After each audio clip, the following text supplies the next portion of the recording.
यानियान अपने मन में कहता है, उस यंग मास्टर के साथ बहुत कोमल होता था, लेकिन पहले उसको जबरदस्ती जो चाहता वो ले लेता और कोमलता के निशान के बिना चला जाता। अब वो मुझसे इस बारे में सवाल करता, ये वास्तव में चौंकाने वाला है। फिर भी हियांग बहुत ही ज्यादा उदास होते हुए यानियान से कहता है, क्या तुम मुझ पे भरोसा नहीं करते? तभी यानियान जवाब देते हुए कहता है, क्या हमारे बीच भरोसा होना चाहिए? ये यांग पूरी तरह से निशब्द हो जाता है और वो घुटनों के बल बैठकर यानियान से कहता है, यानियान तुम्हारी कार दुर्घटना के बाद से हर दिन, हर मिनट, हर सेकंड मैंने सिर्फ तुम्हारे बारे में सोचा है, सिर्फ तुम। मैं फिर से शुरू करना चाहता हूँ, प्लीज मुझे एक मौका दो। भी यानियान स्मृति करते हुए कहता है, अगर जैसा कि आप कहते हो आप जुचेंग नाम के उस पर्सन की बहुत परवाह करते हो और आप एक बार प्यार में थे, फिर वो मरने से पहले उसने आपको कॉल किया और आपने उसका कॉल काट दिया। ये सुन हियांग बहुत ही ज्यादा चौंक जाता है। हियांग यानियन को पकड़कर जोर से कहता है, क्या तुमने सच में मुझे फोन किया? और मुझे कोई भी कॉल रिसीव नहीं हुआ। अगर तुम ही थे जिसने फोन किया तो मैं कैसे फोन काट सकता था? यानियन प्लीज मेरा भरोसा करो, मुझे सच में कोई भी कॉल प्राप्त नहीं हुआ। यानियन पूरी तरह से निशब्द हो जाता है और वो अपने मन में कहता है, मेरी याद में एक्सीडेंट के अलावा उसने कभी भी हमारी कॉल को अचानक खत्म नहीं किया और अगर कोई कॉल छूट भी गई तो वो हमेशा वापस फोन करता था। और वो शुजू के साथ हुई बातचीत को याद करते हुए अपने मन में कहता है, क्या वो वास्तव में फोन की घटना से अनजान था? ये वास्तव में शेन शुजू है जो दुर्घटना के बारे में बहुत संवेदनशील है। अगर ये वास्तव में शेन शुजू से संबंधित है, नहीं, मैं मिस्टर ही का सामना नहीं कर सकता। मुझे उस पर भरोसा नहीं है। जब शेन शुजू के मामले की बात आती है तो मिस्टर ही शायद इसे भारी मात्रा में लाएगा और फिर हल्के से इसे जाने देगा।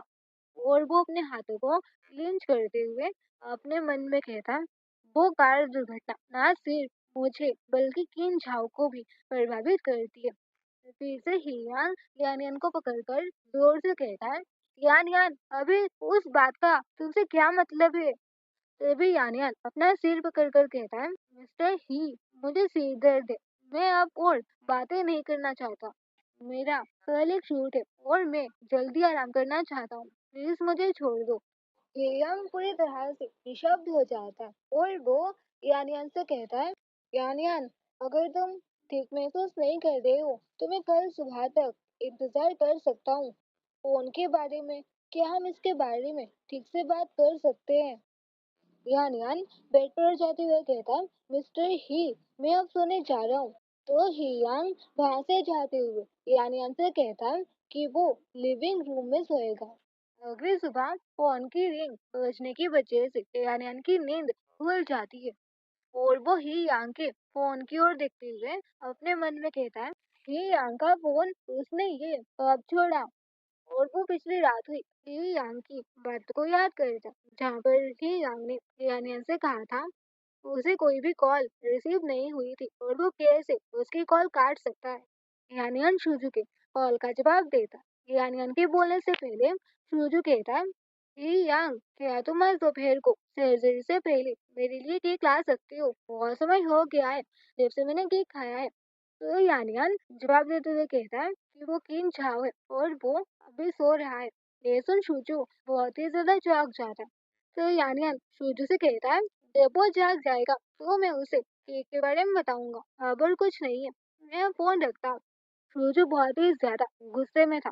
वो अपने फोन की ओर देखते हुए अपने मन में कहता, हे यांग, तुमने मेरी सर्जरी से पहले वाली रात को उससे मिलने पर जोर क्यों दिया? और वो गुस्से में वहां पर रखी चीजें फेंक देता।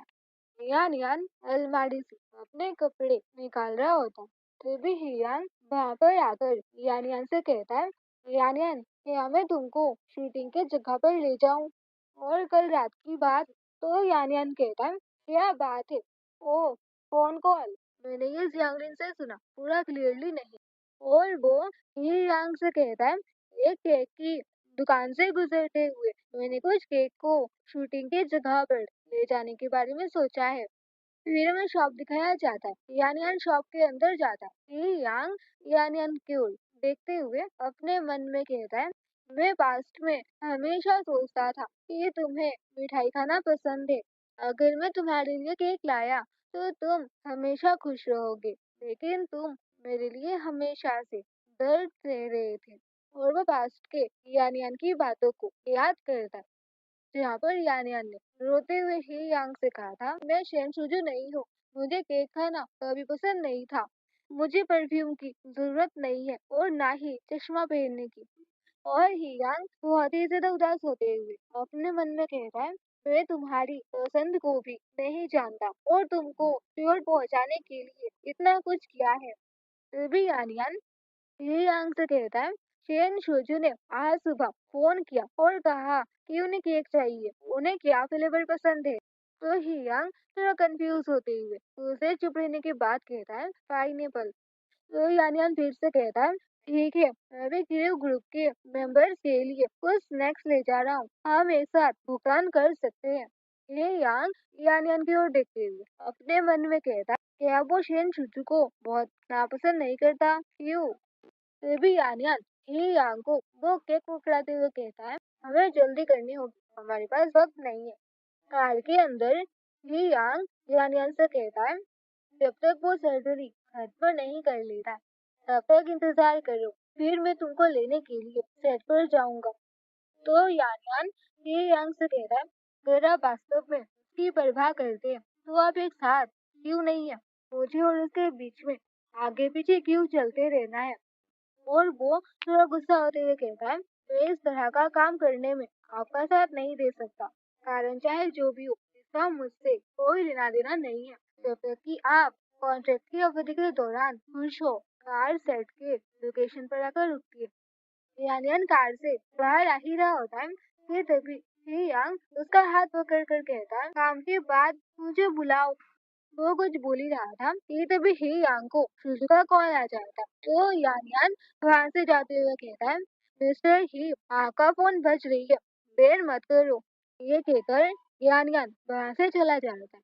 तभी ही यांग सुजू की कॉल का जवाब देता है। तो सुजू ही यांग से कहता है कि वो अस्पताल कब पहुंचेगा, डॉक्टर उसके साथ कुछ चर्चा करना चाहता है। तो ही यांग कहता है कि वो आधे घंटे में वहां पहुंच जाएगा।